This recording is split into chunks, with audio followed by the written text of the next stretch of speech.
ముందుగా పెనం పెట్టుకొని అందులో 3 స్పూన్ల ఆయిల్ పోసుకొని వేరుశనగ పప్పులు, తాలింపులు, కరివేపాకు వేసుకొని బాగా వేయించుకోవాలండి. తర్వాత ఒక ఉల్లిపాయని కోసుకొని నిలువుగా అందులో వేసుకోవాలి. అవి వేగిన తర్వాత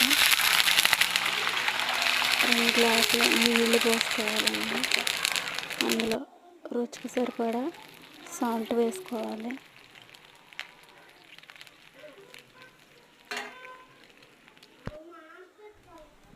నీళ్ళు మరగనిచ్చి ఉప్మా రవ్వని అందులో వేసుకొని బాగా ఉడికించుకోవాలి.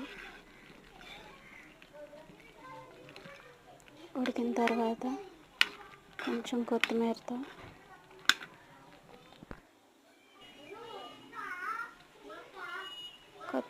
సర్వ్ చేసుకోవడానండి.